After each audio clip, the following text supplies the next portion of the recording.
Hey, what's going on, guys? It's Max here, or Raw and Sync, and today we're going to be talking about Battlefield versus Modern Warfare 3. This is part 2 in the series. If you missed the first part, go on my channel or go back to the first video that happened yesterday and go watch it. That was on the 23rd.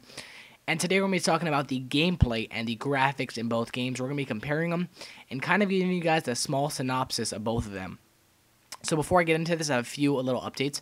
I'd like to thank X Defiled for the gameplay, and still, yes, I am accepting a lot of gameplays. For the past 5 or 6 videos, I've been accepting gameplay. I've been too lazy to get on Black Ops. It's, for me, it's not really a fun game. I'll be getting some gameplay this weekend for sure, though, because a lot of people want to see me play. And secondly, yes, my voice is still scratchy as hell. I am very sorry. I gave too much head this weekend. I know. How ironic, right? So I'm sorry for that. It's going to be hard to ignore, but just kind of deal with it. And secondly, or thirdly, thank you for the awesome likes and favorites on, the last video and all my videos. I really have to thank you guys. It is awesome, and it makes my PP go very big, so thank you guys a lot. But anyways, getting into the commentary. So you guys both do know that Battlefield and Modern Warfare 3 will be coming out sometime in November, which is great. And I'll be getting both games. Now, we're going to get right into it as far as the graphics goes. Battlefield is going to blow Modern Warfare 3 out of the water, without a doubt. It's using Frostbite 2.0, and Modern Warfare 3 is still using the Modern Warfare 2 engine. Don't be tricked. It is the same engine as Modern Warfare 2, which is fine, which is great. It's a very smooth 60 frames per second game. But, both games are going to be looking good, okay? And as far as console-wise, there's not going to be a big difference between Battlefield 3 and Modern Warfare 2. But on PC, you're going to see a huge difference between those two games, if you guys know what I'm speaking of. Because, on console, there's really a certain point where you can get to in graphics where after a while, you can't really get any further, as far as detail goes. But in PC, Battlefield 3 is going to be looking spectacular. For you PC guys, I'm pretty sure 90% of the PC gaming community is going to be getting Battlefield 3 because that is going to look beautiful. But once again, on console, it's there's going to be a small difference, but it's not going to blow Modern Warfare 3 out of the water due to the fact that it's on console, and we have restricted graphics on all these on all of our consoles, Xbox, PS3, whatever you're working with. Now, getting into the gameplay, which is the real meat and cheese, or the beans and rice, or the, goat's milk and steak. I don't know what I'm talking about, but this is what the big juicy part of each game is simply the gameplay. Now, both games are going to be running at 60 frames per second, which is beautiful. I'm still sad that Halo wasn't running on 60 frames, but both games are going to be running on amazing engines. And as far as the Modern Warfare 2 engine goes, do not get tricked, or don't listen to anyone saying they're using a new engine, because they are not.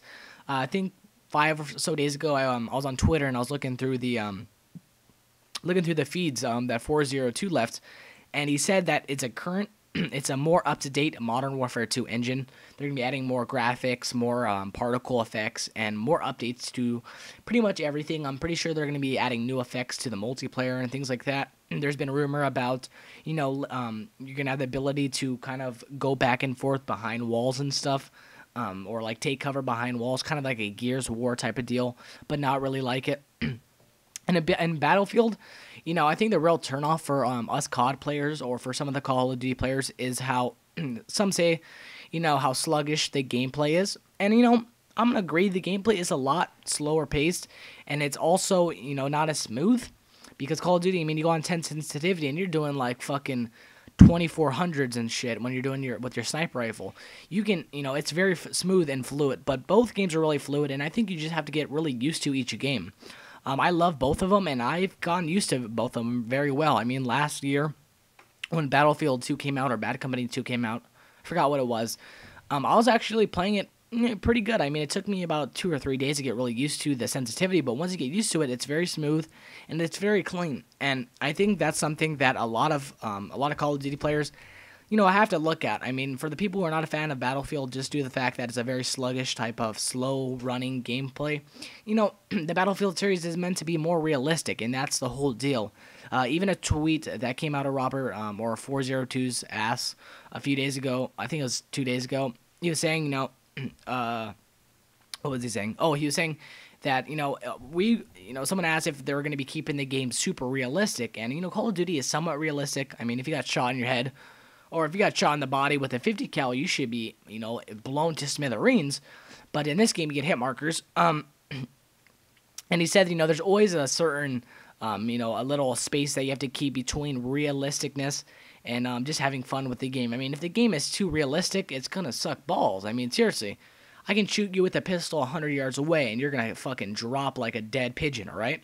So, I mean, there's always, there's always that fine line between having a realistic game and having a fun game. Battlefield focuses a little bit more on the realism or the realisticism. I'm not even sure if that's a word. And Modern Warfare 2 or Call of Duty also, kind of focuses on that. But at the same time, they're trying to keep an upbeat game, and, they're trying to keep a game that's always moving and always going. And finally, each game is supposedly going to have super or somewhat big maps and destructible environments. I know in the past Battlefield games we have seen destructible environments, but in a Call of Duty game, we haven't seen that too much, except those exploding barrels, which always kill your teammates, which really sucks ass. I mean, supposedly Modern Warfare 3 is going to have the destructible environments, and they're going to have larger maps. I mean, we're looking on a scale of New York getting attacked, so a lot of these maps in Modern Warfare 3 are going to be in New York for the most part. And I'm sorry if I said Modern Warfare 2 a few times. I'm not thinking too straight because my throat is fucking killing me. But other than that, guys, I hope you enjoyed the video. Keep the awesome likes and favorites up. Only favorite it if you really did enjoy it. Like it if you really did like it. And dislike it if you want to dislike it. And let me know in the comment section below what you're looking forward to in each game as far as gameplay goes. And once again, no negative comments, but it's your boy, Raw Instinct. I am signing out. Peace, guys, and hopefully my fucking throat gets better. Peace.